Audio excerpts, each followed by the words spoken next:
Amen. Hier, nous avons touché un sous-thème qui est la part de Dieu dans nos activités et dans nos travail. Nous avons lu Deutéronome chapitre 8, versets 12 à 20. On va lire ça. Est-ce qu'on peut honorer la parole de Dieu? Lorsque tu mangeras et te rassasieras, lorsque tu bâtiras et habiteras de belles maisons, lorsque tu verras multiplier ton gros et ton menu bétail,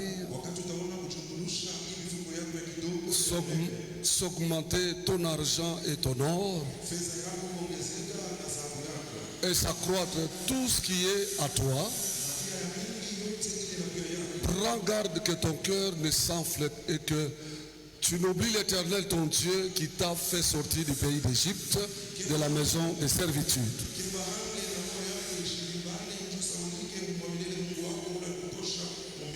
Qui t'a fait marcher dans ce grand et affreux désert où il y a les serpents brillants et des scorpions dans des lieux arides et sans eau, et qui a fait jaillir pour toi de l'eau du rocher le plus dur, qui t'a fait manger dans le désert la manne inconnue à tes pères, afin de t'humilier et de t'éprouver pour te faire ensuite du bien. Garde-toi de dire en ton cœur: ma force et la puissance de ma main m'ont acquis ces richesses. Souviens-toi de l'Éternel ton Dieu,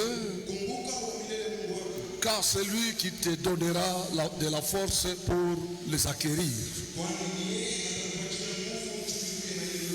afin de confirmer comme il est fait aujourd'hui son alliance qu'il a jurée à tes pères. Si tu oublies l'Éternel ton Dieu et que tu ailles après d'autres dieux, si tu les sers et te prosternes devant eux,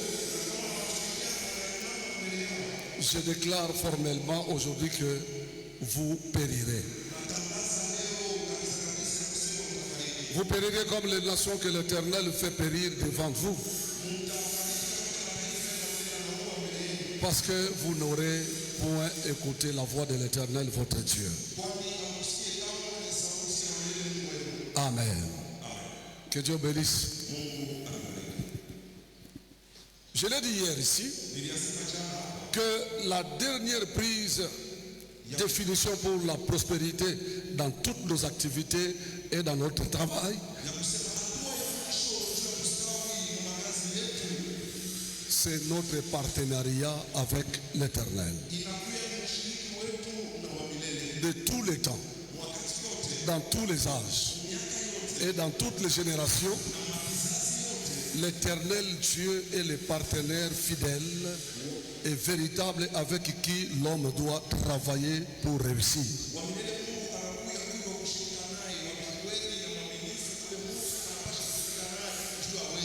L'échec ou la réussite est lié à ce partenariat.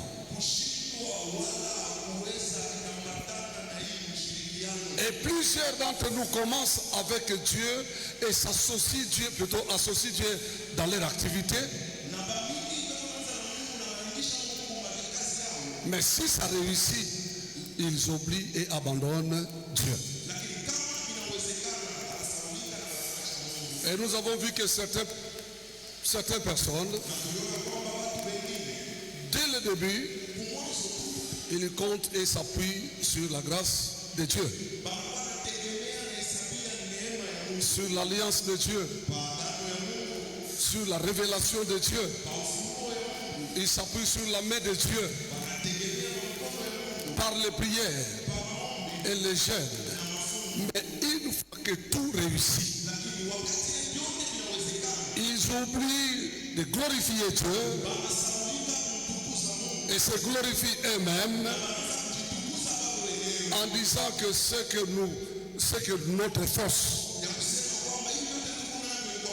ou que c'est notre force, nos capacités, nos talents et nos compétences qui ont fait notre réussite. Ici, nous avons donné beaucoup d'exemples. Et notez bien, nous avons dit ceci. L'ingratitude envers Dieu est un virus qui a détruit plusieurs activités et plusieurs travails. Et nous avons défini l'ingratitude comme étant c'est le manque de reconnaissance pour un bienfait ou pour plutôt un service reçu. Et je vous ai donné un conseil pour dire mieux vaut être ingrat envers un homme qu'envers Dieu. Et selon Colossiens chapitre 3 verset 15e, la Bible nous recommande d'être reconnaissants. Elle dit soyez reconnaissants. Et nous avons dit que c'est le manque de reconnaissance ou l'ingratitude qui pousse les gens à ne pas payer la dîme, à ne pas soutenir l'œuvre de Dieu. Amen. Même pas les hommes de Dieu. Et ils arrivent même à quitter les églises. Et les conséquences sont plus que la bénédiction. Quand Dieu frappe à cause de l'ingratitude,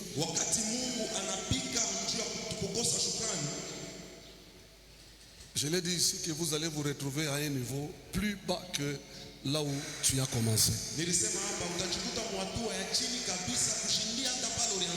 Et l'ingratitude engendre la déloyauté. C'est-à-dire manque de constance et de fidélité. Le problème n'est pas que Dieu te bénisse, te donne le mariage, le bon travail. Est-ce que tu seras loyal à Dieu? Amen. Aujourd'hui, nous allons toucher un point. Connaître et maîtriser la loi de la semence et de la terre. Nous sommes dans Matthieu chapitre 13. Est-ce que tu es là? Je demande si tu es là. Que Dieu te bénisse. Acclame pour Jésus. Que Dieu soit loué. Matthieu chapitre 13, verset 3 à 9. Il leur parla en parabole sur beaucoup de choses. Il dit, un semeur sortit pour semer. Et comme il semait, une partie de la semence tomba le long du chemin. Les oiseaux vinrent et la mangèrent. Une autre partie tomba dans les endroits pierreux où elle n'avait pas beaucoup de terre. Elle leva aussitôt parce qu'elle ne trouva pas un sol profond. Mais quand le soleil parut, elle fut brûlée et sécha, faute de racines.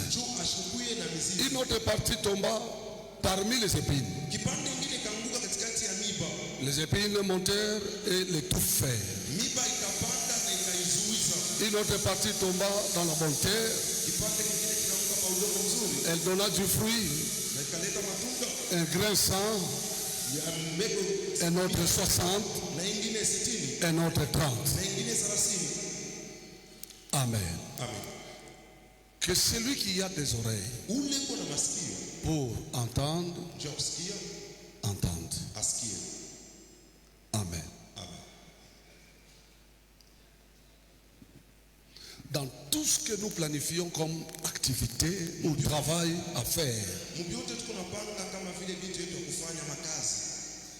nous devons surtout ne pas ignorer cette vérité qui est la semence et la terre.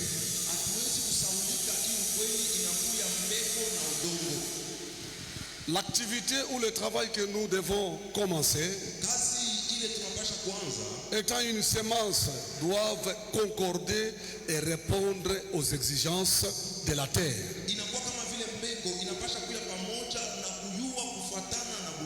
Qui n'est autre chose que l'environnement dans lequel nous vivons, nous évoluons ou nous voulons investir.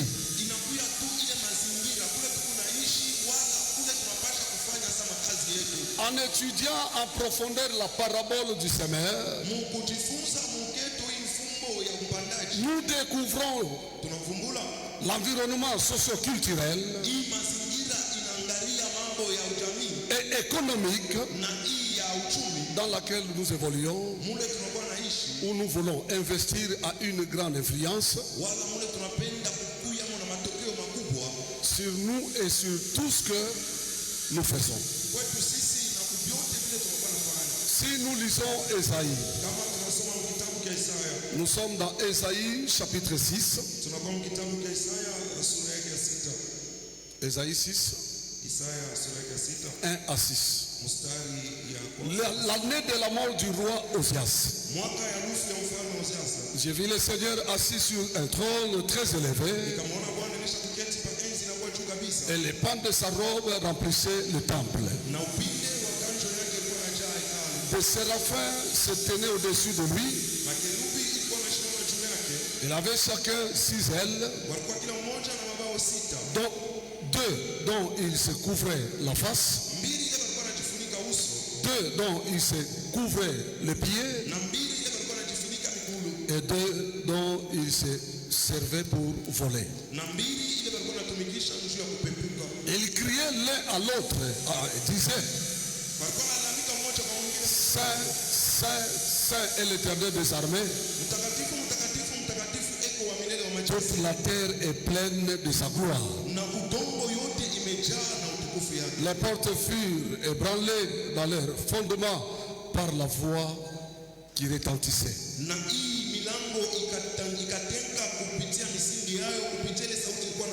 Et la maison se remplit de fumée. Alors je dis: malheur à moi, je suis perdu, car je suis un homme dont les lèvres sont impures. J'habite au milieu d'un peuple dont les lèvres sont impures. Et mes yeux ont vu le roi, l'Éternel des armées. Mais l'un de séraphins vola vers moi, tenant à la main une pierre ardente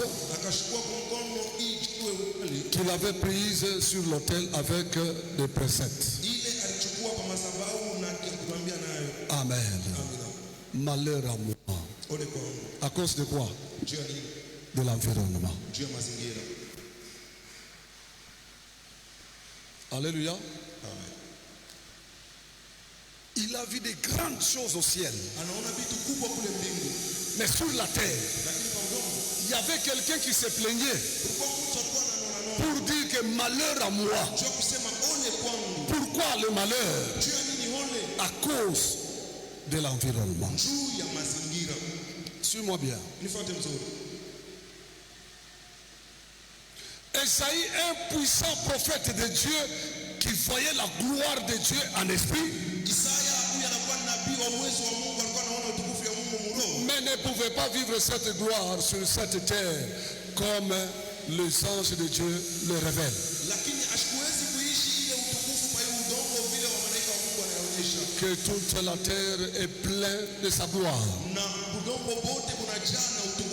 Et la raison fondamentale plutôt est qu'il habitait dans un mauvais milieu ou environnement.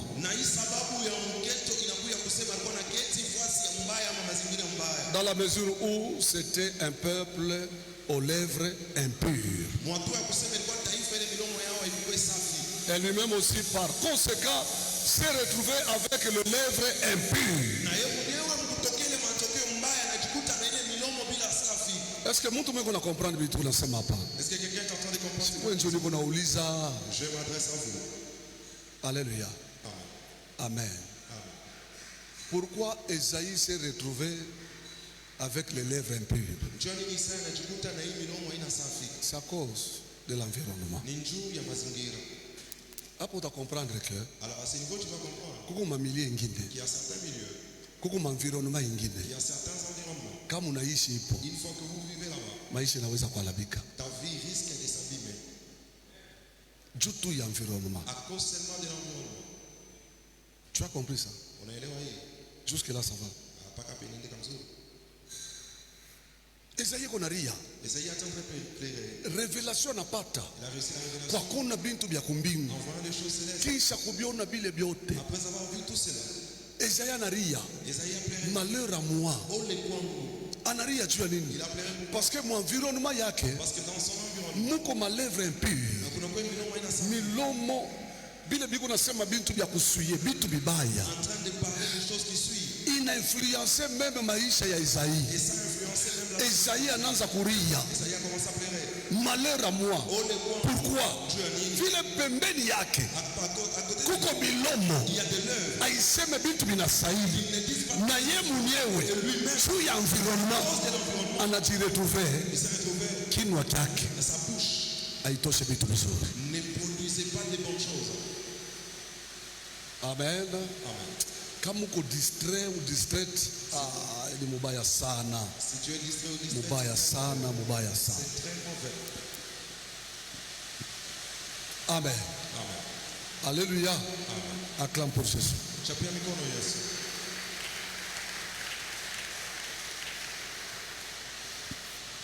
Il était impuissant Alikuwa bila uwezo. à cause de l'environnement. Juu ya mazingira.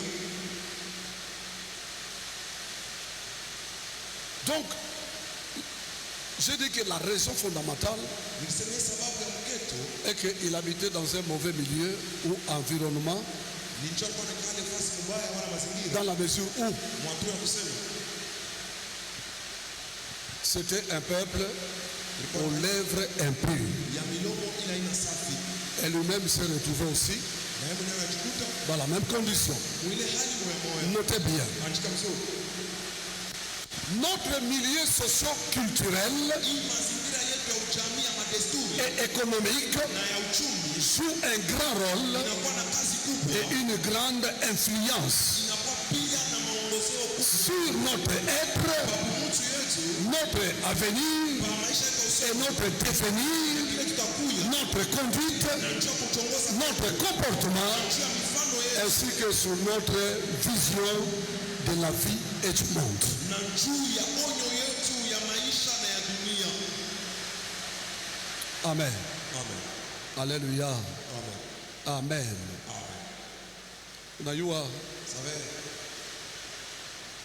kuko ndugu mmoja alikuwa ananiambia, il y a un frère qui me disait, anasema papa, mimi na investir, il a dit papa j'ai investi, mais mubiote bile mimi nafanya, mais dans tout ce que j'ai fait, mimi najiretrouve je me suis retrouvé que si récolter vile na stahili. que je ne récolte pas comme il le fallait. Mimi najenga manyumba, J'ai construit des maisons mumafasha kwa chana. à des différents endroits. Mimi namuuliza, Je lui ai posé la question. unajenga manyumba wapi? Tu as construit des maisons à quel endroit?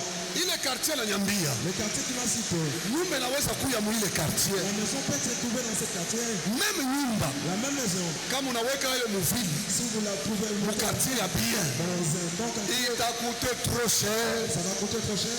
ya kushindia kula na wekea. Plus que l'endroit où il a placé sa maison. Ça va? Unaondoka mzuri. Mimi namwambia sapana. Je lui ai dit non. Erreur munene unafanya. La plus grande erreur que tu as commise, Ni kule unainvesti. c'est là où tu as investi. Mwile milieu. Dans ce milieu, Mwile environnement. dans cet environnement. Ukiweke nyumba. Une fois que vous placez la Mwile maison environnement. dans cet environnement, Haitakuwa na même valeur. ça n'aura pas la même valeur. Ciment turuza mubei moya. Sinon, nous avons acheté au même prix. Mafero turuza mubei moya. Nous avons acheté au même prix. Malata turuza mubei moya. Paul, nous avons acheté au même Mabrik turuza mubei moya. prix. Nous avons acheté au même prix. Mais afasi unainvesti. Mais l'endroit où tu as investi, Ile environnement. de cet environnement, Hawezi kupata pamoja na mtu anayenga fasi ingine. tu ne peux pas avoir le même résultat avec la personne qui a construit ailleurs. Est-ce que mtu mnanisikia? Est-ce que quelqu'un m'a compris? Bulongo inaweza kuwa bei. La terre peut avoir une tête de chair. Ile utapose ila ile bulongo. Ce que tu vas poser sur cette terre, Hata kama iko na valeur ya chini, même si ça n'a pas beaucoup de valeur, itakuwa bei ya kushindia mamilia ingine. ça aura de la valeur plus que dans votre milieu.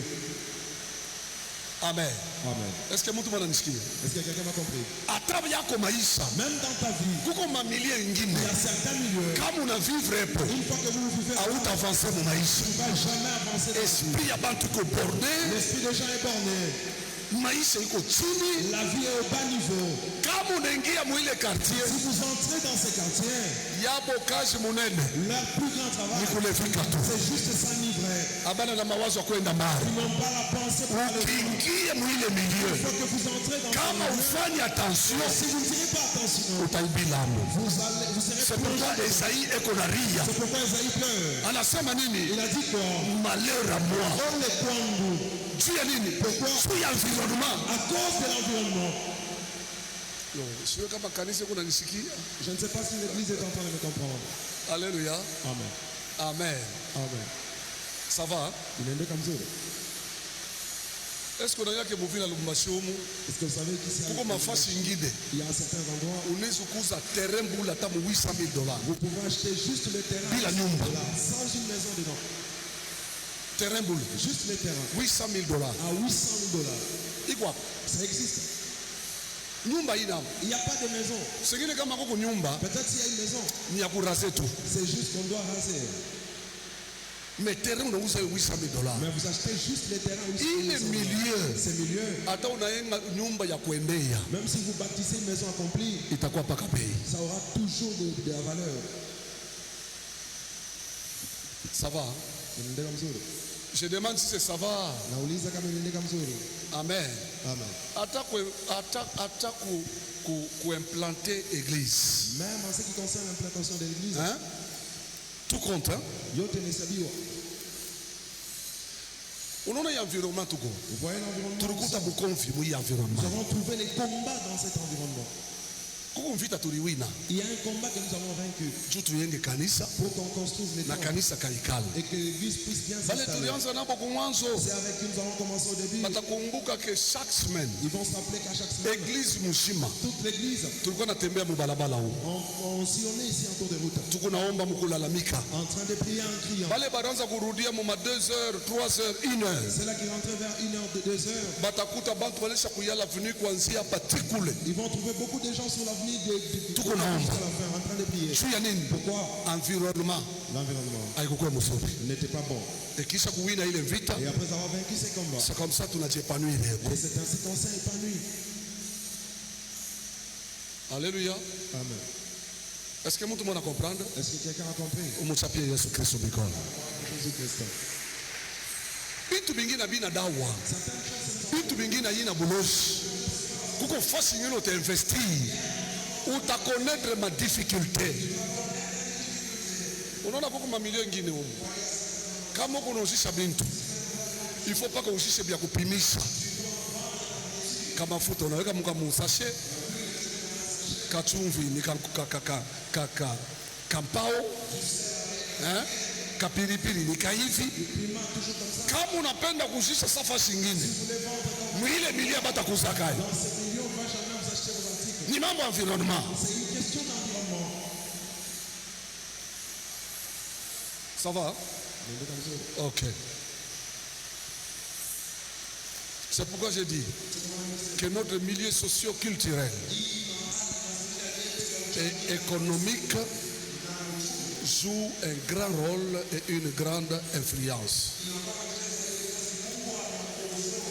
sur notre vie ou sur notre être, notre avenir, notre devenir, notre conduite, notre comportement, ainsi que sur notre vision de la vie et du monde.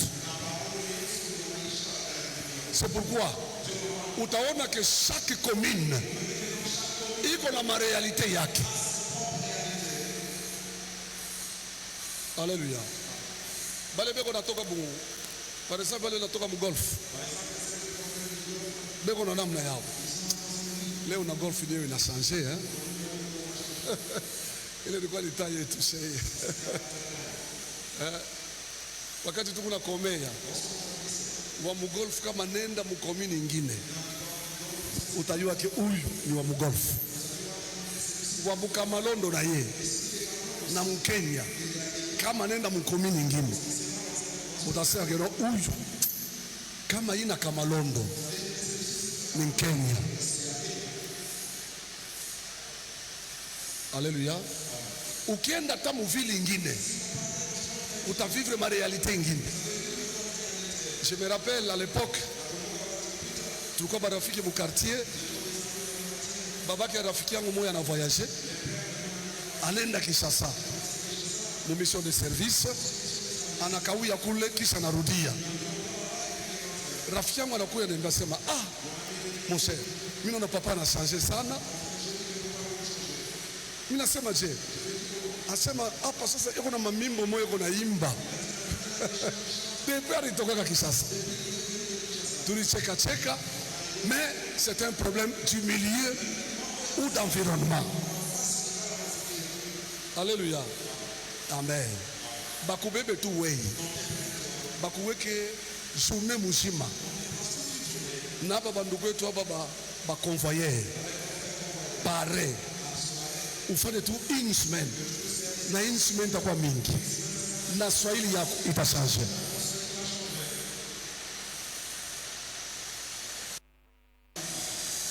Amen. Et il y a de ceux-là qui échouent aussi à cause de ça.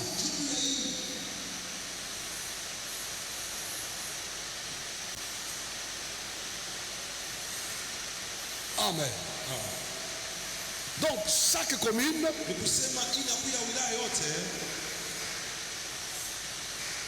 parvient même à produire les gens selon ses réalités. Prends Matthieu chapitre 23. Les autres. Que dit la Bible? Nous sommes dans Matthieu chapitre 23. Est-ce que vous m'entendez? Est-ce que vous m'entendez? Nauliza kama mnanisikia. Est-ce que vous m'entendez? Mungu aibariki sana. Que Dieu vous bénisse abondamment. Nous sommes dans Matthieu. Matthieu chapitre 23. Je suis où? Verset 37. Jérusalem, Jérusalem, qui tue les prophètes et qui lapide ceux qui te sont envoyés.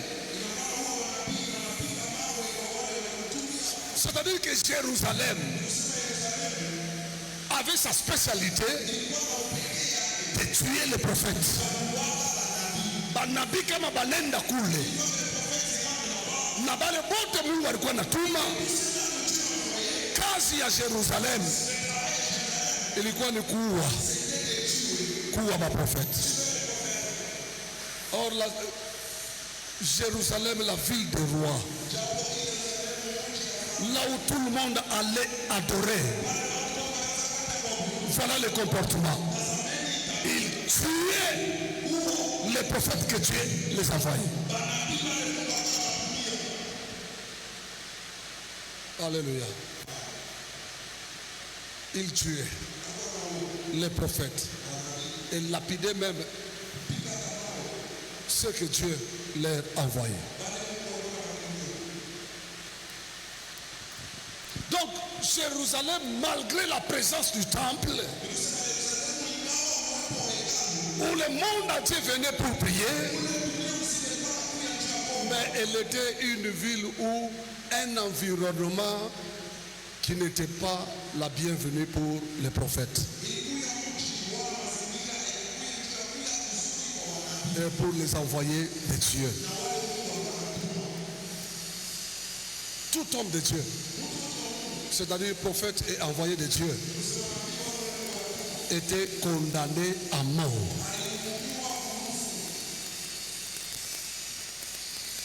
C'est ainsi, il y a des quartiers. Il y a des quartiers. Il y a des avenues où vous ne serez pas les bienvenus. Où les affaires ne peuvent jamais émerger dans la vie. Nikona kombea usanguke mumere. Roho Mtakatifu akusaidie. Amen. Alléluia. Exode chapitre 13. 3e verset. Tu peux lire?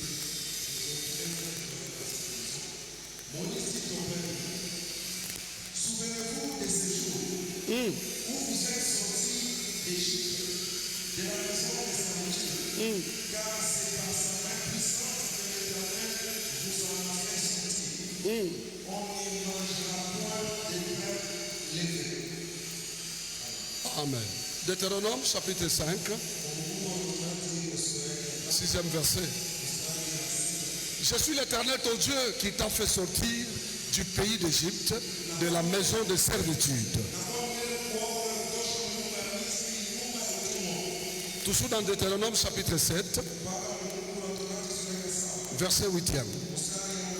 Mais parce que l'Éternel vous aime, parce qu'il a voulu tenir le serment qu'il avait fait à vos pères,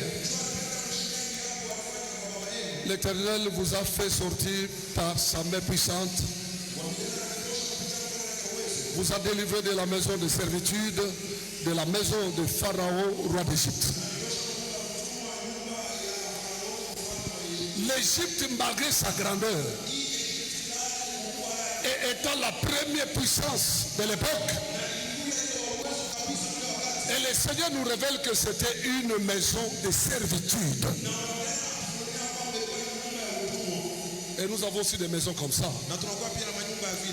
Il y a des maisons qu'il ne faut pas entrer. Wewe uloko unalipia nyumba, haina manyumba yote ya kuingia. Kuko nyumba ingine kama unaingia hautawezaka maisha. Muvila Lubumbashi bikwama, ukiingie tu munyumba vyote vinalabika. C'est pourquoi utasikia mtu mwingine, mimi na constate que depuis mimi nisha kuingia mwenye nyumba hii, bintu byangu biendeke, byangu vyote binalabika. Kuko manyumba ingine aina ya kuingia, na kama unaingia hawezi kuendelea.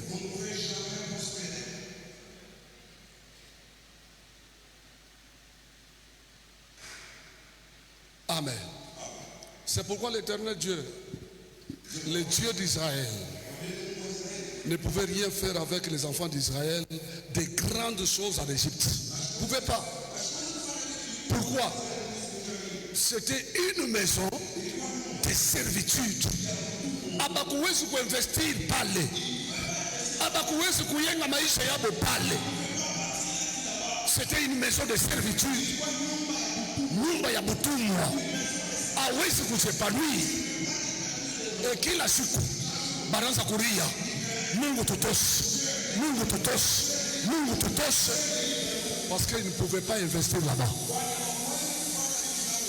Mu maisha yako wewe hawezi kuinvestir fasi yoyote, mafasi yoyote. Est-ce que mtu mko nasikia? Amen. Mungu akubariki sana. Nasema Mungu akubariki.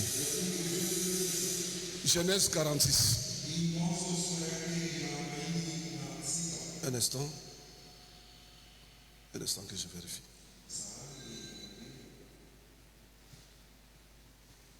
Allons-y.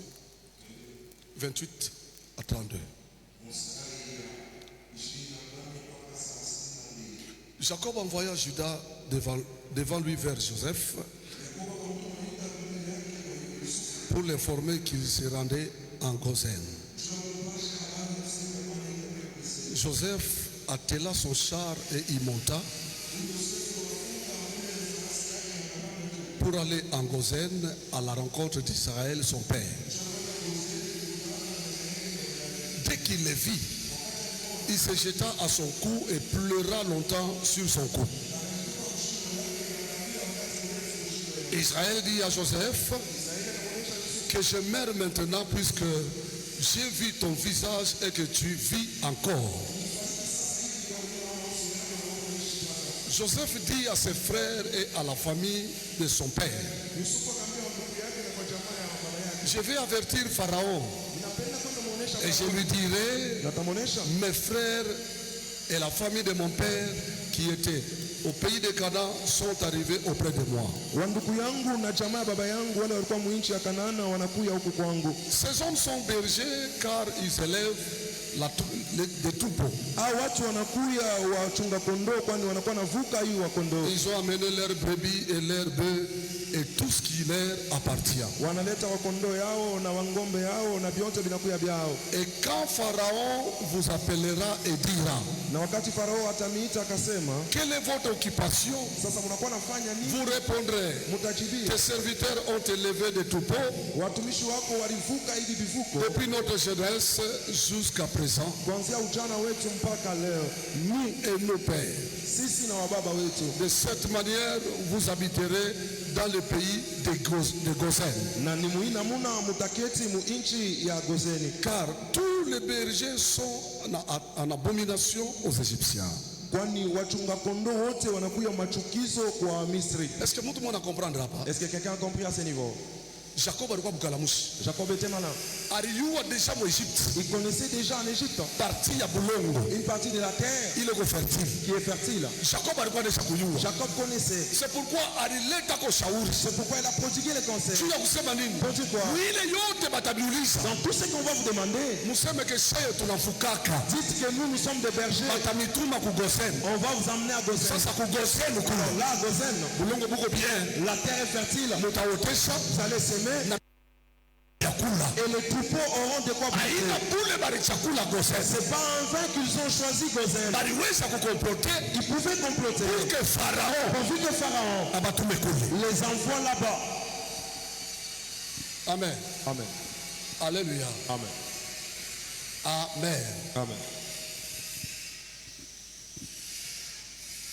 Que Dieu vous bénisse. Donc les enfants d'Israël allaient habiter à Goshen, non parce qu'ils étaient bergers et que les bergers étaient en abomination envers les Égyptiens, mais en vérité la terre de Goshen était une terre fertile du pays de l'Égypte et favorable à l'élevage et à l'agriculture. Ils connaissaient cela. Alléluia. Amen. Notez bien. Kuweza Réussir. kama una na ufahamu, Si tu n'as pas la connaissance, unaweza kuwa na nguvu, pas la force, mutashinda kuexploiter. mais tu seras incapable d'exploiter cette force. Notez bien. L'échec et la réussite, kushindwa na kuweza, l'élévation kunyanyuliwa et la grandeur, na bukubwa, la richesse utajiri et la prospérité na kustawi sont aussi liés et déterminés par l'influence du milieu.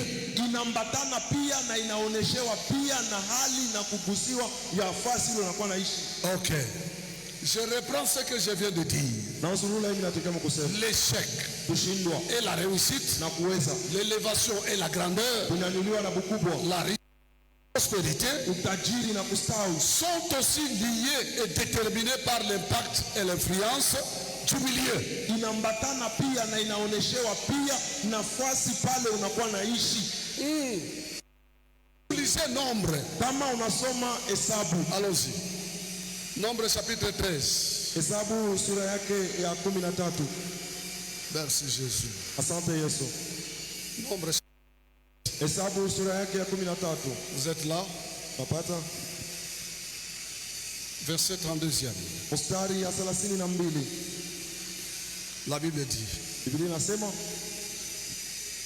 Tu peux lire. et ils décrièrent devant les enfants d'Israël les pays qu'ils avaient explorés. Ils dirent, les pays que nous avons parcourus pour l'explorer est un pays qui dévore ses habitants. Oui.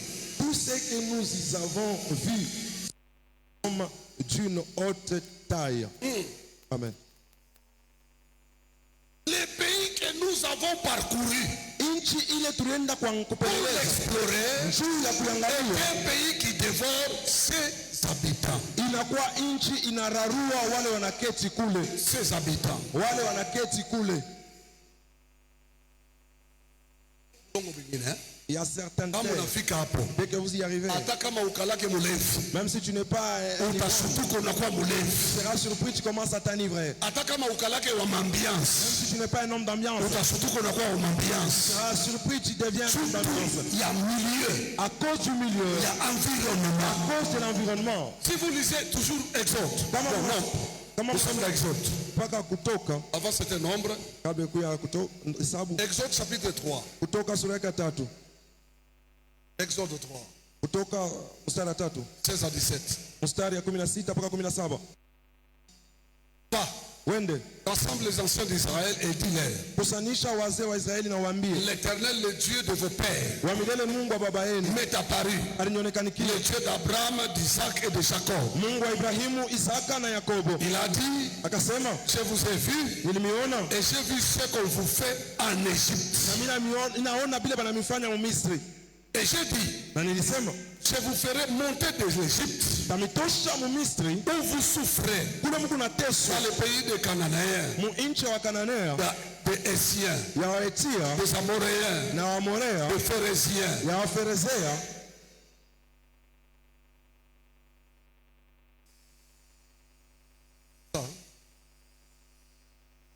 Et des Jébusiens dans un pays où coule le miel. na kwa Ebusia mu nchi kule kuna via nsari na maziwa. Un pays où coule le lait et le. Nchi kule kuna via nsari na maziwa. Et ici vous allez comprendre que Hapa mtaelewa ya kwamba c'est un pays ni nchi où on réussit. bantu beko na weza. Un pays où coule le lait et le miel. Nchi kule maziwa na sari kuna via. Ni fasi kama unafika. C'est un endroit dès que vous y arrivez, Utaweza mobile bioto kunafanya. vous allez réussir dans tout ce que vous faites. Une terre de bénédiction. Bulongo ya baraka. Un quartier qu'on peut prospérer. Mukoba mule tunaweza kustawi. Une avenue Balaba où on peut construire. mule tunaweza kujenga. Il Il y a certains milieux dès que vous y entrez, ile bulongo inamezaka bantu. cette terre avale les gens. Ile bulongo Cette terre inateswaka maisha ya bantu. tourmente la vie des gens. Mungu akufanye neema Que Dieu te fasse grâce mu activité yako, dans toutes tes activités. uanguke mpaka pafasi ile inakuwa pazuri juu yako. Tu tombes à un bon endroit pour toi. Inaendeka mzuri. Man, si ça va, Na swali kama inaendeka mzuri. je vais terminer. Nataka maliza. Allons lire 3 livres. Tasoma vitabu 3. Hein?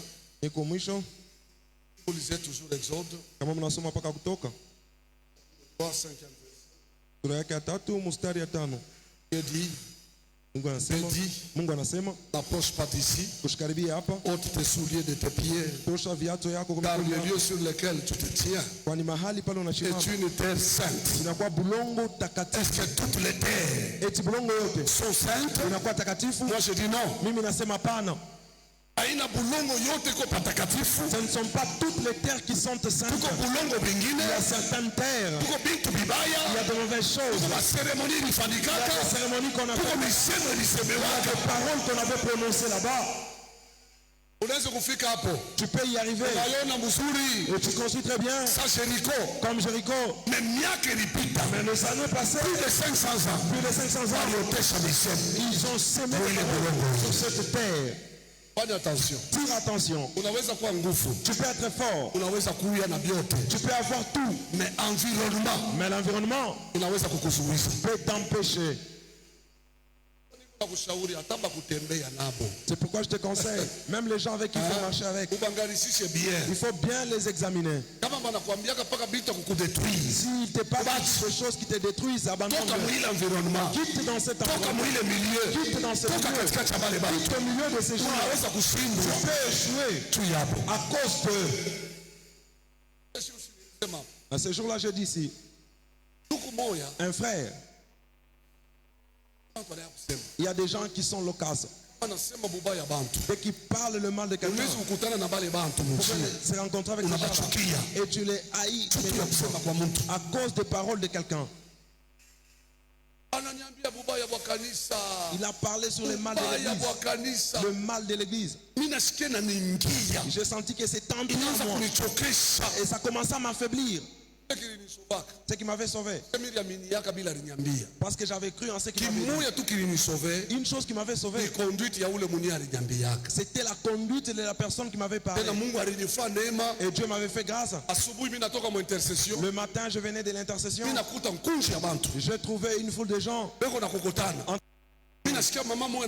J'ai entendu une maman qui a crié. Il m'a appelé dans cette foule. Il a dit Papa Élisée, Papa Élisée. Vois. Regarde ton frère chrétien. On avait découché et la maman il a en cours de route, il a commencé des troubles. Frère, je dis frère, tu ne m'avais pas parlé de ça. Toi, tu m'avais parlé toujours sur les mains de l'église. Alors ça, et c'est ce qui m'avait sauvé. Je ne sais pas si je n'avais pas trouvé dans ce mal. Aujourd'hui, je n'allais même pas me retrouver au devant de vous. Il y a certains environnements. Il y a un certain milieu de gens. Il faut tirer attention avec. Ça peut t'empêcher à aller de l'avant. Alléluia.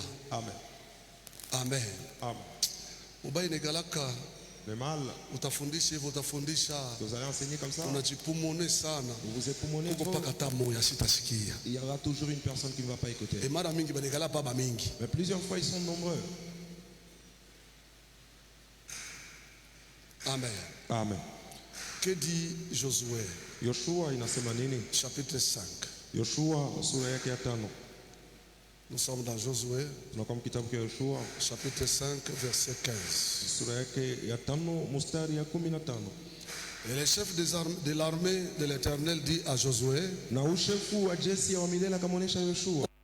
lié de tes pieds, car le lieu sur lequel tu te tiens est saint.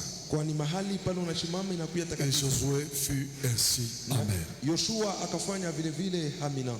Mafasi yote haina patakatifu. À tous les endroits ne sont pas saints. Kuko mafasi ngine. Il y a certains endroits. Kama unafika hapo, dès que vous y arrivez, hawezi kuinvestir. Vous ne pouvez pas investir là-bas. Ukipime tu, dès que vous osez, itakufunga. Ça va vous bloquer. Itakubloquer. Ça va vous bloquer. Utashinda kuavancer. Vous ne saurez pas avancer. Amen. Amen. Alléluia. Amen.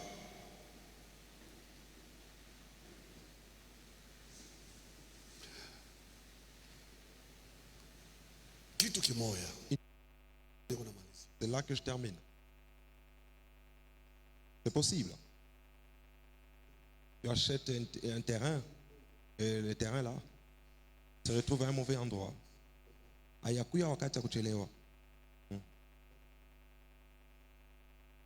Wale inabidi kutafuta uwepo wa Mungu. Vous imposez la présence de Dieu. C'est pourquoi on vous demande de marcher dans la crainte de Dieu, d'être saint. Et ces choses nous aident. Il y a des gens comme nous autres ici. Même à un endroit où on a fait des cérémonies et autre chose, nous imposons la présence de Dieu. La maison où je suis entré,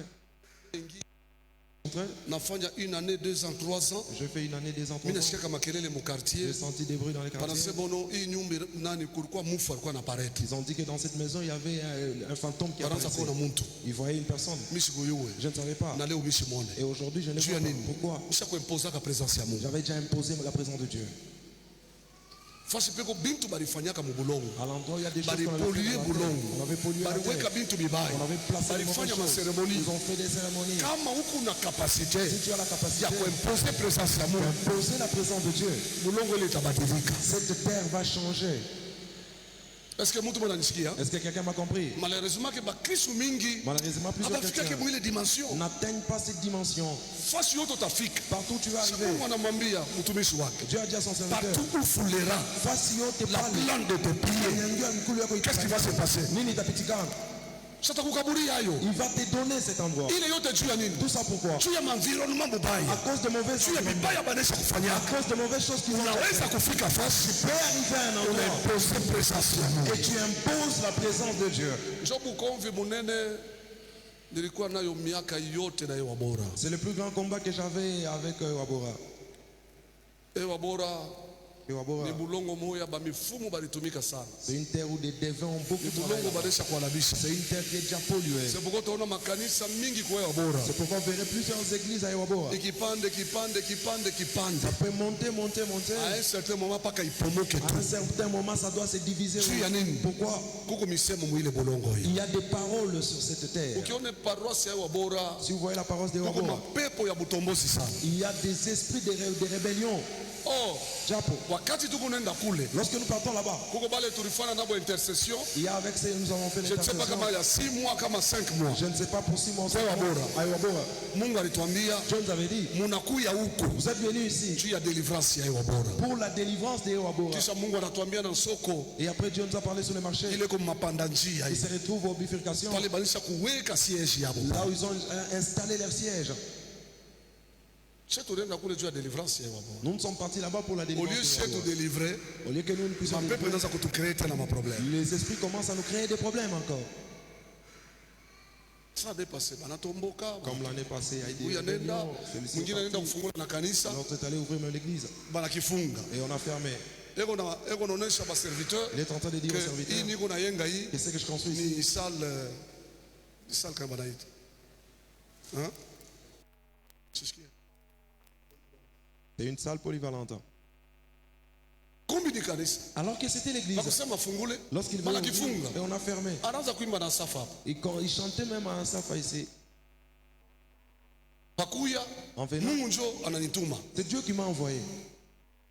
Ule Mungu alikutuma. Le Dieu qui t'a envoyé. Utomboke botena. Que tu puisses encore te rebeller. Mimi naona mu réseaux sociaux J'ai vu sur les réseaux sociaux, l'ouverture de l'église. Ufungula kanisa. Mimi naita sana sana aisha kutomboka mu kanisa. J'ai appelé, j'ai dit c'est quoi? J'ai dit c'est déjà rebellé de l'église. Frère mwingine alikuwa kule Un autre frère était là-bas, pa permanence na yana tomboka. à la permanence. Lui aussi s'est Angalia rebellé. mamiaka kumkongo. Regardez les années passées. Kutomboka tu. Il y a toujours des Problème ni rébellions. nini? Le problème c'est Faut quoi? imposer présence ya Mungu. Il faut imposer la présence de Dieu. Nilipata mulozi mwa kule. J'ai reçu un sorcier là-bas. Eko nanyambia hivi. Il me disait Pasteur ceci. kama wewe unakuya huko. Pas dès que vous venez ici, Njo mission yetu inalabikaka. alors là notre mission est Mais détruite. kama unakawia kule chini, Dès que tu mets longtemps là-bas, inatupermeteka tufanye vitu vyote. ça nous permet de bien opérer. Fanya nguvu. Fais un effort. Fasi yote utaanza kukanyanga. Partout tu vas commencer à Mungu pratiquer. akukaburie. Que Dieu puisse te donner cet endroit. Usimpose mwile bulongo. Impose sur toi sur cette terre. Kama mwile bulongo akuotake kitu. Même si sur cette terre, Mais wewe kama unotesha mwile bulongo, dès que tu sèmes sur cette terre, paka yote. ça doit toujours germer. Impose présence ya Mungu. Impose fasi yote tunapita. Partout où tu passes, C'est possible. il en reste quand. Amen. Amen. Alléluia. Amen. Alléluia. Amen.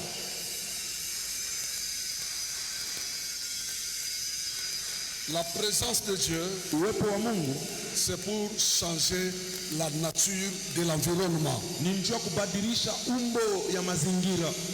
Une terre souillée, Bulongo wa une kuchafua, terre maudite, bulongo wa kulainiwa, une terre qu'on a fait des cérémonies. bulongo pale balifanyishia hapo makalasisi. Il faut imposer la présence de Dieu Inabidi kukazisha uwepo wa Mungu pour changer la nature de cette terre, na kubadilisha umbo de l'environnement. na ya mazingira.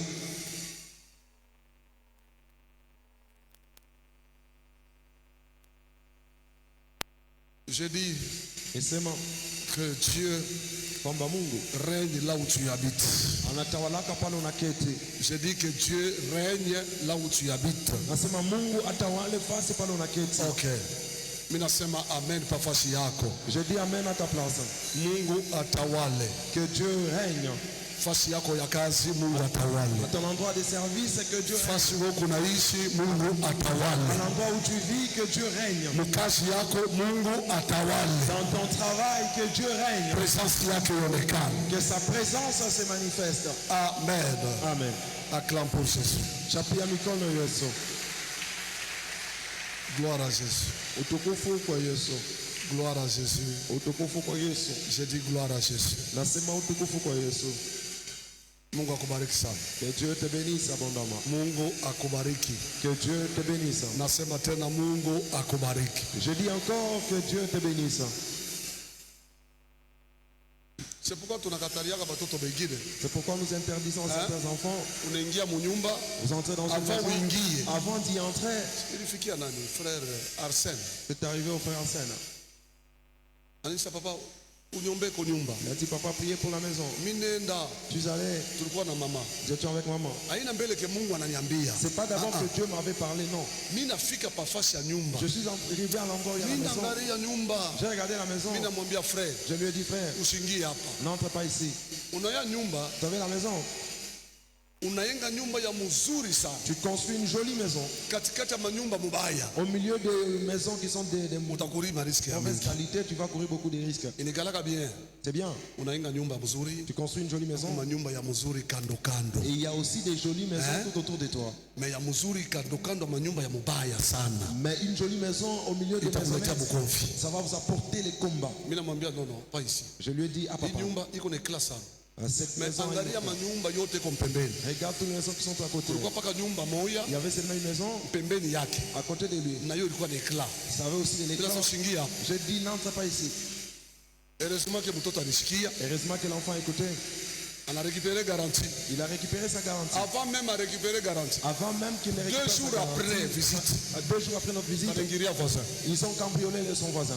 Mabandi wanaingia hapo. Les bandits sont Sasa entrés là-bas. utafuta paka kwanza kuteswa mwi nyumba hii. Alors tu vas commencer à souffrir Tu dans as la mis- maison. Pourquoi? Iko na éclat. Ça a de l'éclat. Abata jinteresse na manyumba ingine. Ils ne vont pas Bata s'occuper s'occuper paka na nyumba yako. Ils vont s'occuper juste avec ta maison. Alléluia. Amen. Pepe ya mkono cha utukufu wa Mungu. Balance la main pour la gloire de Dieu. Mungu akubariki. Que Dieu te bénisse. Nasema Mungu akubariki. Je dis que Dieu te bénisse. Hivi bintu kama ukomprendre. Si tu ne comprends pas ces choses, Huko unaenda kiende.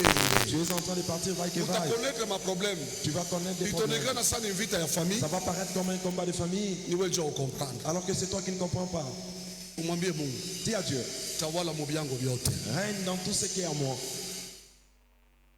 Pale mimi nikalaka, Mungu tawala. Là où je reste, Dieu règne. Fasi mimi nafanyaka activité yangu, Mungu tawala. L'endroit où j'exerce mes activités, Dieu règne. Mukazi yangu, Mungu tawala. Dans mon travail, Dieu règne. Mubyango vyote, Dans tout ce qui est à moi, Mungu tawala. Dieu règne. Netatia presence yako. J'ai besoin de ta présence. Tawala. Règne. Fasi yote niko naweka mikuu yangu. D'où je pointe mes pieds, Mungu tawala. Dieu règne là-bas. Tuombe kwa jina la Yesu Kristo. Prions au nom de Jésus-Christ.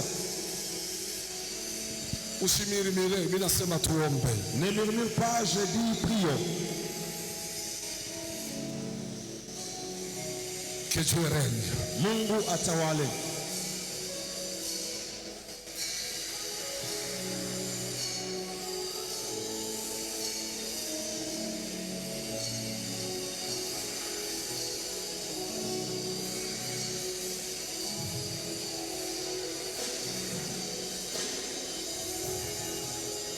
Alléluia.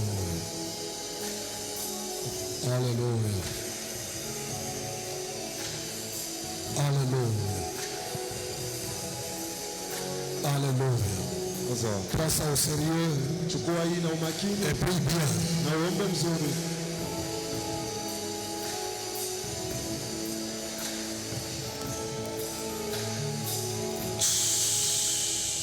Simamia tu. Tiens-toi debout. Simamia pale huko. Tiens-toi debout de là où tu es.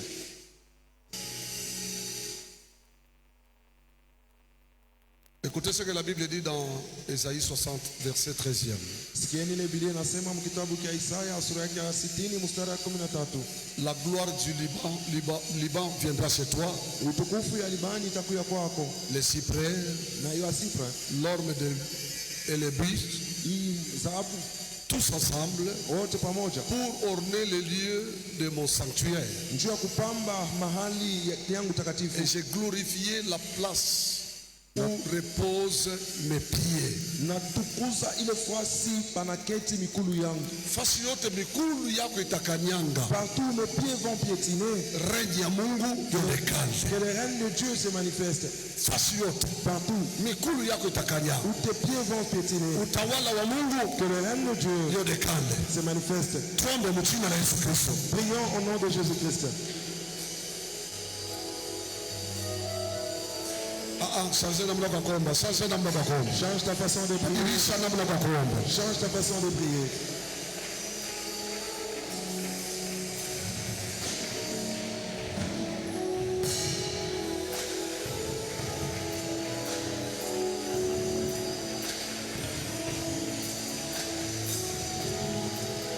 Oh yes. Jésus. Alléluia. Jésus.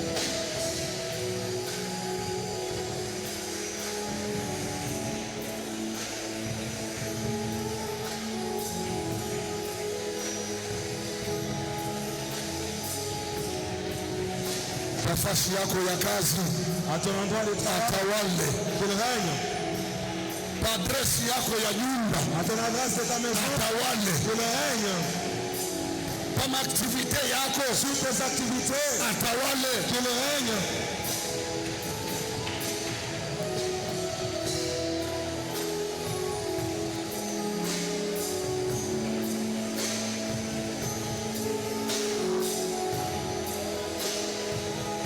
Merci Jésus. Asante Yesu.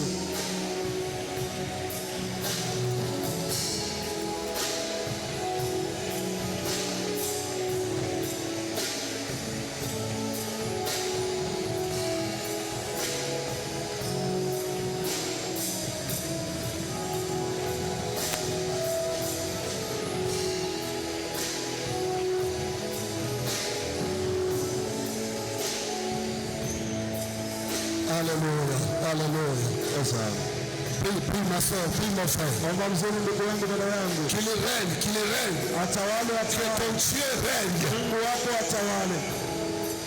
Nafasi yako ya kazi atawale. À ton endroit de service, Nyumba yako atawale. ta maison qu'il règne. Mema aktivite yako atawale. Dans tes activités qu'il règne. Presence yake ionekane. Que sa présence se manifeste.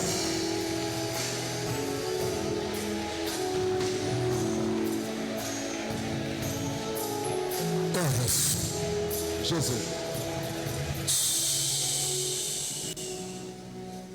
Amen. Amen. Alléluia. Amen. Est-ce qu'on a pu comprendre bien? Est-ce que vous avez bien compris Hein? ces choses? On a compris les pensées à Mungu leo juu yako. Vous avez compris aujourd'hui la pensée de Dieu pour toi. Mungu akubariki sana. Que Dieu te bénisse abondamment. Demain, nous allons parler sur éviter la compromission. Kesho tutazungumzia njia ya kuepuka uharibifu. Éviter Kuepuka la compromission. hii uharibifu. Usikose kesho. Ne rate pas demain. Ni ya lazima sana. C'est tellement important. Ya lazima sana. C'est tellement important. Kama wewe andika tu. Kama ukomprendre tutakuexpliquer pole pole ça vile tunatoka kusema Tu hapa. vas prendre note, si tu ne comprends pas, on va t'expliquer Il faut lentement tel que éviter la nous avons dit. compromission. inabidi kuepuka hii uharibifu. Évite ça. Epuka hiyo. Surtout dans le travail, Na zaidi yote mkazi, dans tout ce que tu entreprends dans ta vie, muyote unafanya maisha yako, évite la compromission. inapasha kuepuka hiyo uharibifu. Il faut éviter ça. Inabidi kuepuka hiyo. Amen. Amen. Alléluia. Amen. Mimi napenda tuombe kidogo. Nasikia J'aimerais qu'on prie un peu. esprit unanisukuma tuombe. Je sens que l'esprit me pousse à prier. 23 tunaisha. Sur 2 ou 3 sujets, puis nous allons terminer. Simamia tena hiyo. Tiens-toi debout encore, tiens-toi debout.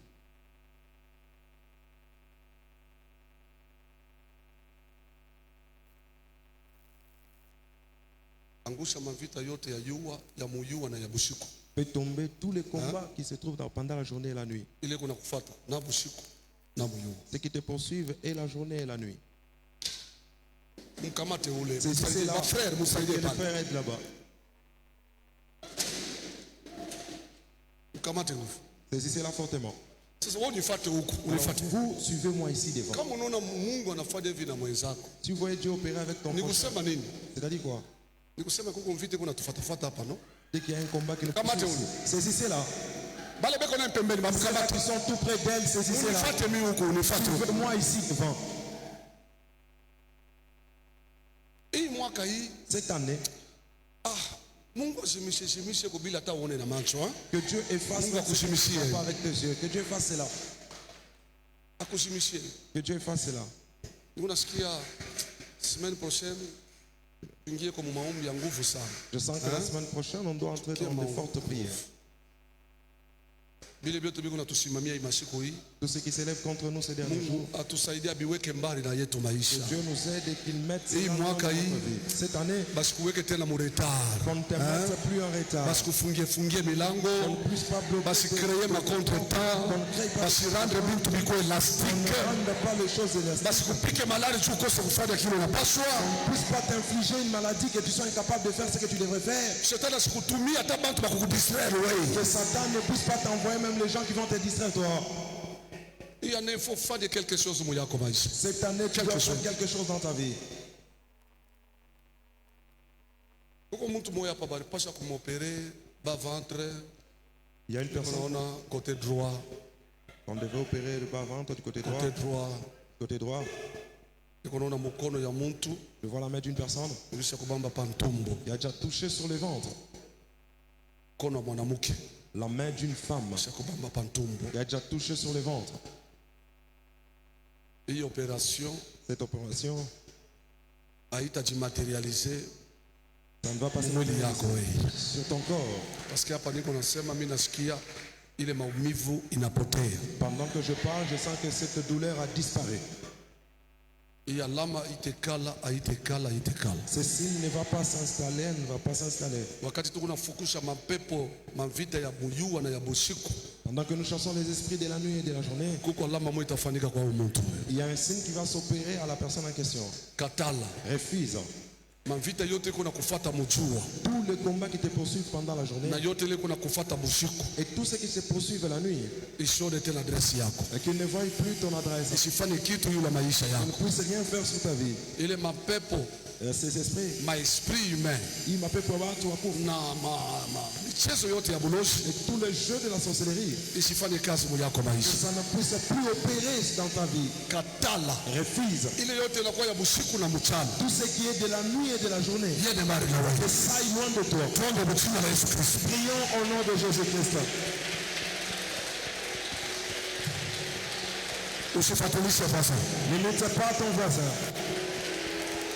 Katala Refuse mavita yote ya busiku tous les combats de la nuit, ya mchana, de la journée, yende mbali na que wewe. ça aille loin de toi.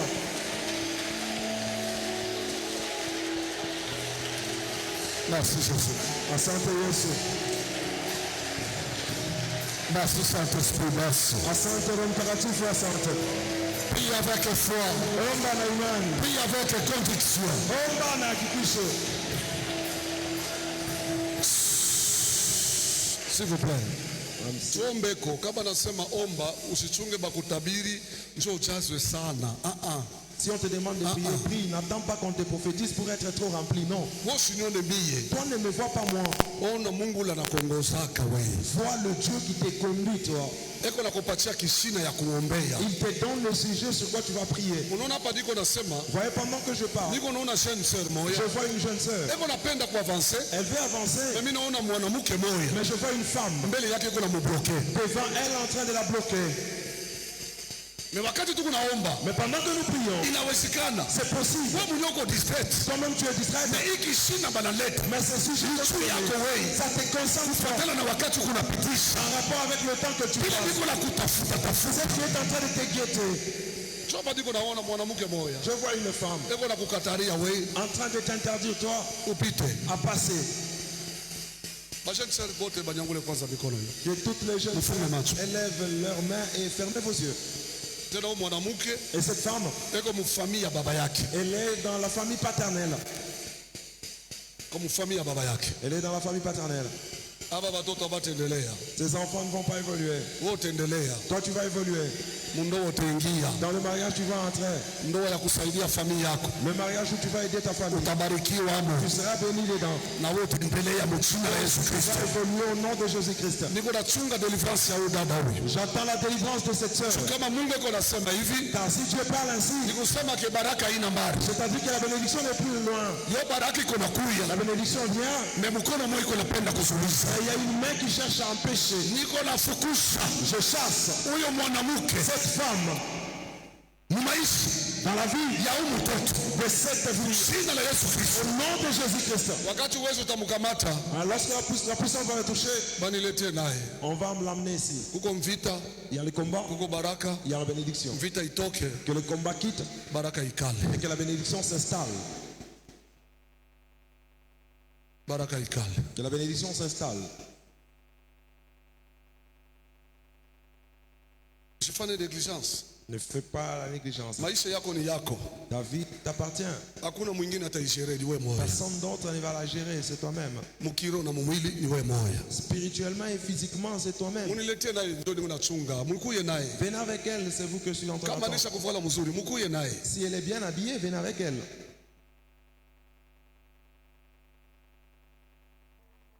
Na hapa ndiko nasema, Et pendant que je parle, nasikia uwezo kunatoka hapa, je sens la puissance qui quitte ici, inaenda kubamba mtu mwingine. toucher à une autre personne. Ni kweli. C'est vrai. Nahakikisha hii alama hii. Je confirme ces signes. Na huyo mtu Et la personne ici, kule uwezo kunenda, là où la puissance se dirige, peko neema ya nguvu. il y a une forte grâce Na shetani alipenda kuietufe. que Satan voulait étouffer. Peko neema ya nguvu. Il y a une forte grâce, Na shetani alipenda kuizuiza. mais Satan voulait l'empêcher.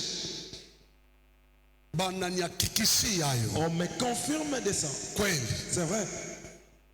Hii neema bata izuiza. Cette Hii neema grâce, hii. on ne va pas l'empêcher. Kweli abata izuiza. C'est vrai, on ne va pas l'empêcher. Abata izuiza. On ne va pas l'empêcher.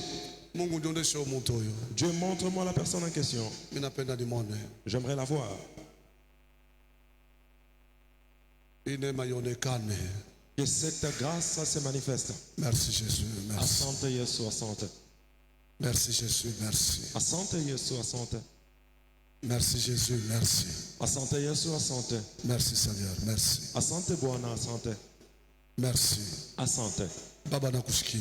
Père, je t'écoute. Umuguse paleko. Touche-la de là où elle est.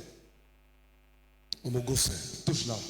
Leo asitoke na hii vita hapa. Aujourd'hui, Asitoke nayo. qu'elle ne quitte pas ces lieux avec ses combats. Umusepare na hii vita hii. C'est par là de ces combats. Neema ya Mungu iko natafuta mtu huyo. La grâce de Dieu est en train de chercher la personne ici. Itamupata fasi yote iko. Va la localiser partout où elle se retrouve. Ni kweli. C'est vrai.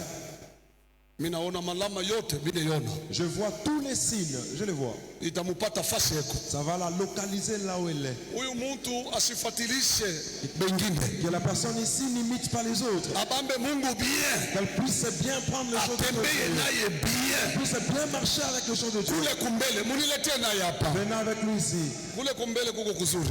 Là devant, Juu yake. il y a des bonnes choses pour lui. Nasikia uwezo ya ajabu. Je sens une puissance terrible. Wakati Mungu iko ananiambia, merci Pendant que Saint-Esprit. Dieu Merci. parle de ça, Asante Roho Mtakatifu. Merci Saint-Esprit. Asante Roho Mtakatifu. Hii puissance haitaitufe. Cette puissance ne sera pas étouffée. Pepo ya huyu mwanamke huyu L'esprit de cette femme haitaizuiza. ne va pas l'empêcher. Jina la Yesu Kristo. Au nom de Jésus-Christ, Shushe mikono. vous baissez vos mains. Katala vita yote. Refuse tous les combats Peko na kulamushia mchana contre toi la nuit et la journée. yanguke mu yako maisha. Ça tombe dans ta vie. Yanguke mu hii mwezi wa Fevrier. Ça tombe dans ce mois de février. Yanguke mu hii mwaka hii. Que ça tombe dans cette année. Pasa sauti mu jina la Yesu Kristo. Lève la voix au nom de Jésus-Christ.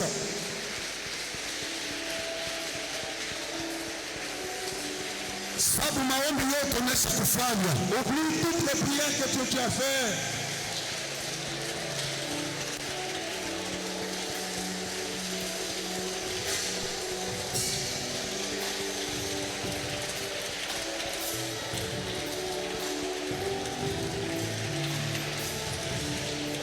Tuombe.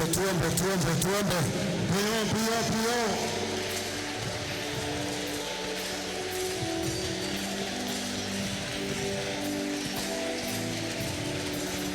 Mavita yote kuna kufuata usiku. Tous les combats qui me poursuivent la nuit. Na yote kuna kufuata mchana. Tous les combats qui te poursuivent pendant la journée. Yanguke juu yako maisha. Que ça tombe dans ta vie. Yanguke juu ya kazi yako. Que ça tombe dans tes activités. Yanguke juu santé yako. Que ça tombe dans ta santé. Yanguke juu baraka yako. Que ça tombe dans ta bénédiction. Yanguke juu ndoa yako. Que ça tombe dans ton mari. Yanguke juu watoto yako. Que ça tombe dans tes enfants. Viangushe. Fais tomber cela. Jina la Yesu Kristo. Au nom de Jésus-Christ. Viangushe. Fais tomber cela. Jina la Yesu Kristo. Au nom de Jésus-Christ. Viangushe. Fais tomber cela. Jina la Yesu Kristo. Au nom de Jésus-Christ. Katala. Refuse. Katala yote beko nafanya. Refuse ce que l'on t'entend. Katala yote beko na kusukumia mchana. Refuse tout ce qu'on t'amène pendant la Katala yote beko na kusukumia usiku. Refuse tout ce qu'on t'amène pendant la Katala mchina la Yesu Kristo. C'est là au nom de Jésus-Christ.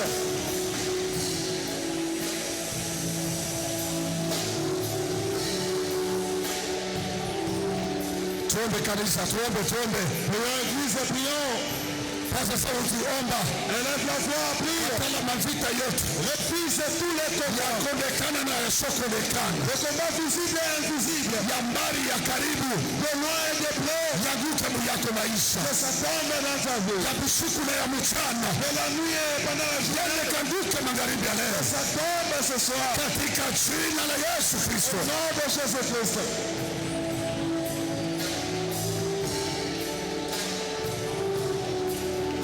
Tuombe. Prions. Malama yote mabaya. Tous les mauvais signes. Ile yote balikupangia. On a planifié contre toi. Yende kanguke. Que ça tombe.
Mavita yote ya mchana yote ilikuwa na sababu ya kupenda kuzuiza, ya kupenda kunuia, ya kupenda kuua Mungu yote Bwana, ya kupenda kurudisha nyuma, yote vinaheshimisha katika jina la Yesu Kristo.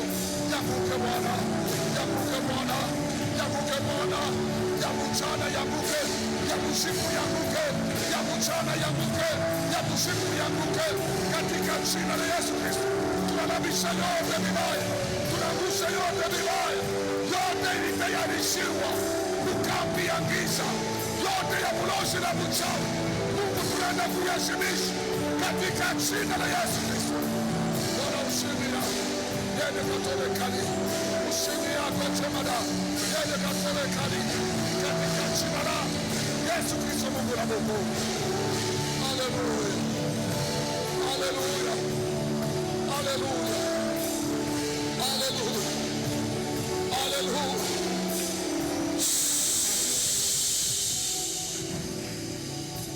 Weka nyangula mkono wa droite juu. Élève ta main droite. Umwambie Mungu, Dis à Dieu, hii mwezi na vile itamalizika. c'est moi jusqu'à ce que ça va terminer. niishi salama que je vive en paix na niendelee mwa hatua yote. et que je prospère à tous égards. Tuombe kwa jina la Yesu Kristo. Prions au nom de Jésus-Christ. Mwezi ya Fevrier Le mois de février, ikuwe mwezi ya baraka juu yako. que ce soit un mois de bénédiction pour toi. Hii 3 semaines ya hii mwezi, Ces 3 semaines de ce mois, alama ya Mungu ikusindikize, que le signe de Dieu t'accompagne, confusion iende mbali, que la confusion aille loin, utukufu wake uonekane que sa gloire se manifeste. katika jina la Yesu Kristo. Au nom de Jésus-Christ.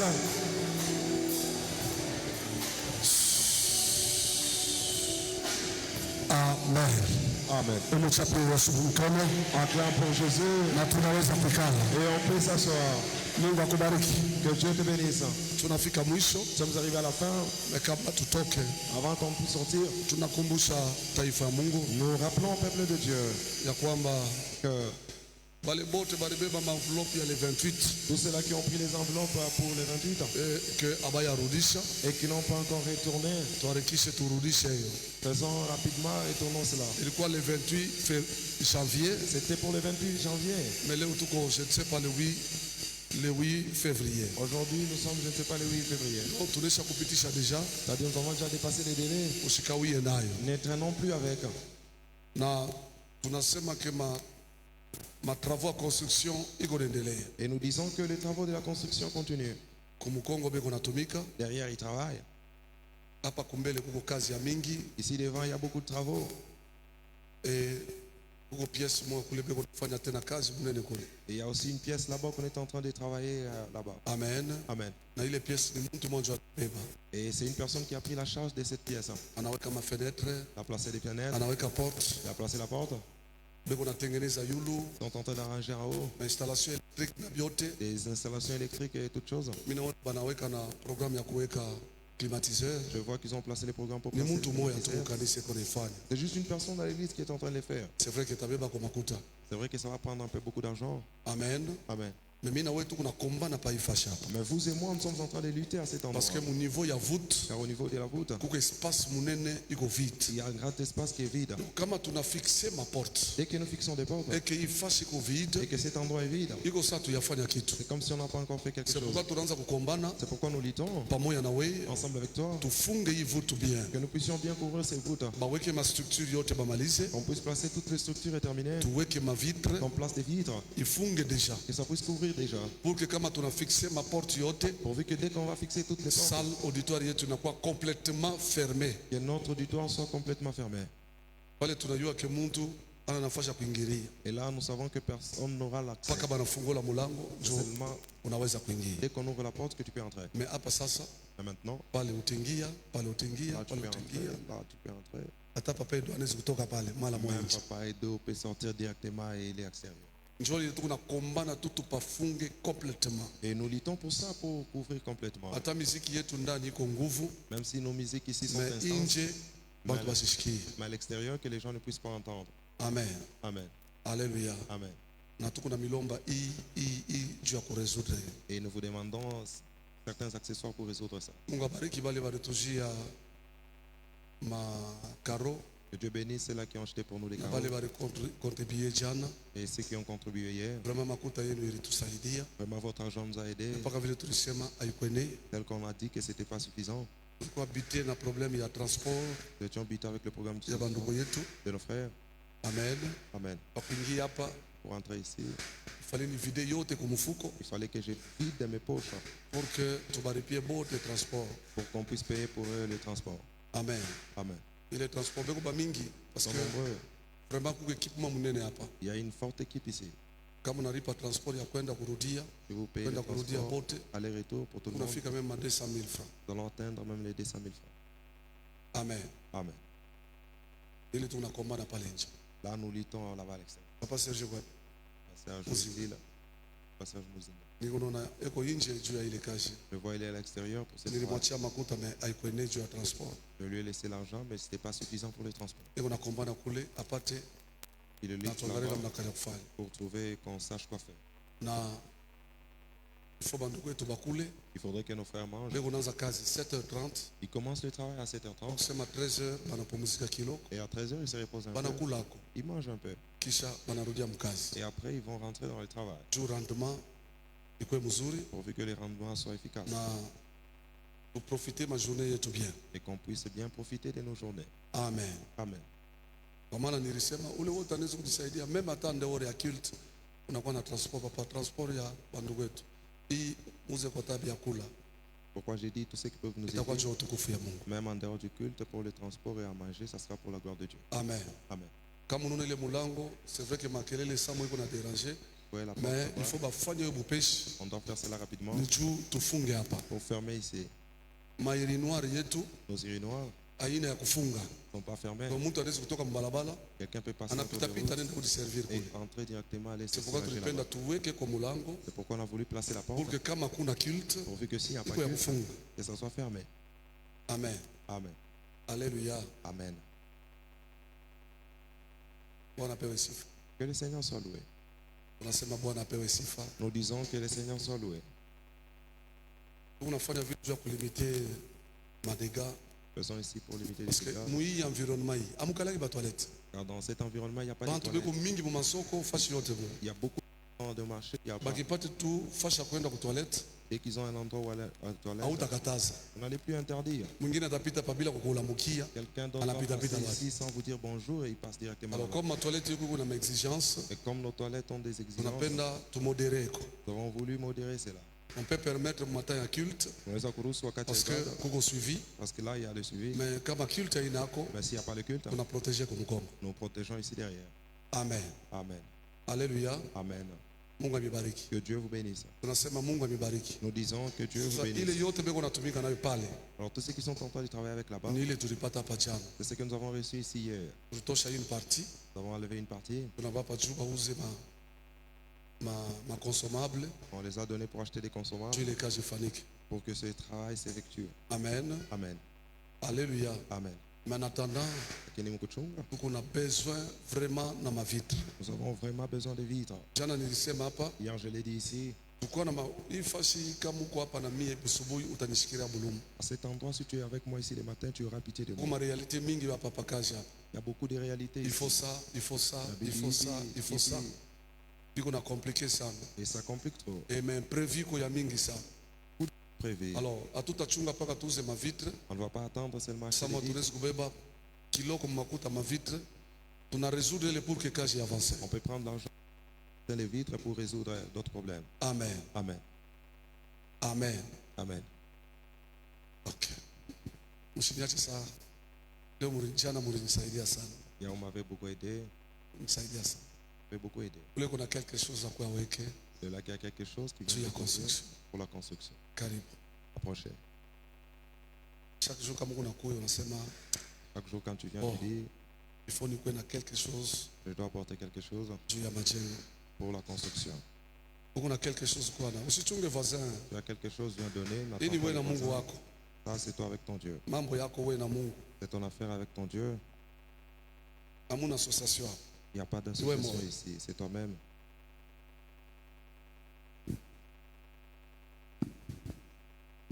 Karibu. Approchez. Kila siku muyengee Mungu. Chaque jour, construis pour Dieu. Hata na ile kiloko Mungu eko nakupatia, umuyengee nayo. Même avec le peu que Dieu te donne, construis Mungu pour Dieu. ashangalie makuta, eko naangalia mufidelite yako. Dieu ne regarde pas l'argent, mais il regarde ta fidélité. Mkono yote iko nanyosha, ibarikiwe, ibarikiwe sana, ibarikiwe. Financièrement ibarikiwe. Mungu akubariki kwa makuta. Que Dieu te bénisse avec l'argent. Usisabu kesho tena nitakulomba. N'oublie pas que demain, quand je vais te demander, Mungu akubariki sana. que Dieu te bénisse abondamment. Mungu akubariki. Que Dieu te bénisse.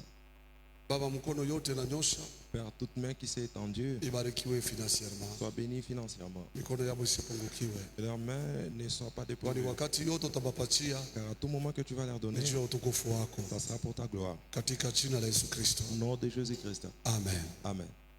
Mungu aibariki. Que Dieu vous bénisse. Tunafika mwisho. Nous sommes arrivés à la fin. Kesho tutaendelea. Demain, nous allons continuer. Samedi après-midi hatuna na culte, Le samedi, dans les après-midi, on n'aura pas. lakini asubuhi tuko na devotion matinale Mais le matin, nous aurons la dévotion matinale. et dimanche Et le dimanche, culte yetu aina magharibi lakini asubuhi. Notre culte ne sera pas dans les après-midi, mais c'est le matin. 8h tunaanza, 8h on démarre 12h tunamaliza. et à 12h on termine. Na tusisabu Et n'oublions pas que chaque dimanche que chaque dimanche, tuko na offrande spéciale juu ya construction. nous avons une offrande spéciale pour la Nilikwambia construction. kusema lundi hatuna na culte, Je dis que le lundi on n'a pas culte.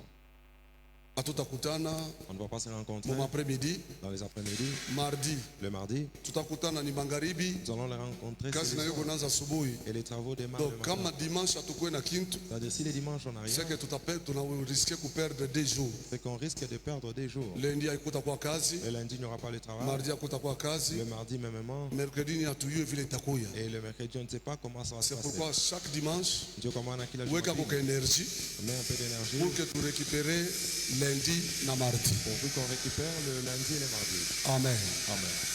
Bwana Seigneur, bariki bako batoto, bénis tes enfants. batoke hapa na baraka yako. Ils sont de celui avec ta bénédiction. Wale bote balikaribia na magonjwa, Tous ceux-là qui sont bénis ici tout en état wale malade. bote balikaribia hapa bila salama. Tous ceux-là qui sont bénis ici sans la paix. Mungu batunze na bape salama. Dieu guéris-les et accorde-leur la paix. Kile kyote Bwana taifa lako ilikuwa natafuta Tout ce que ton peuple cherchait, lakini hawakupate, mais ils n'ont pas trouvé. permettre Bwana baipate. Permets afin qu'ils puissent trouver. Mavita yote ilikuwa na wasonga, Tout le combat qui les accablait, ishi baonekanie tena, les ne se manifestent plus chez eux. baishi amani, baishi salama Qu'ils vivent en paix na baendelee mu matua yote et qu'ils prospèrent à tous égards. katika jina la Yesu Kristo. Au nom de Jésus-Christ. Mkono yote kuna nyoshe barikiwe Toute main qui va s'étendre soit bénie. financièrement, matériellement, La cause en a dit qu'on passe. juu ya ufrani na dini Bwana. Pour le franc de la dîme, Seigneur. Takasa njia ya kurudi Pour tout le chemin de retour. na batangulie busiku bote mzima Et précède-le durant toute la nuit. na asubuhi. Mungu Et le matin, Dieu, ubatangulie mu maprogramu yako. précède-le dans leur programme. Neema yako ifunike kila mmoja alikaribia Que ta grâce couvre tout celui qui est venu katika ici. jina la Yesu Kristo. Au nom de Jésus-Christ. Tunakumbuka bale bote Nous nous wanaanza rappelons kutufuata Lwambari. de tous ceux-là qui nous suivaient en ligne. Mungu, neema yako ibasindikize, Dieu, que ta grâce les accompagne. neema yako monekanie Que ta grâce leur soit manifestée. mjina lako Yesu Kristo. En ton nom, Jésus-Christ. Tunaomba na kusema amen. Prions et nous disons Amen. Twende na salama ya Bwana. Allons-y dans la paix du Seigneur. Mungu amebariki. Que Dieu vous bénisse.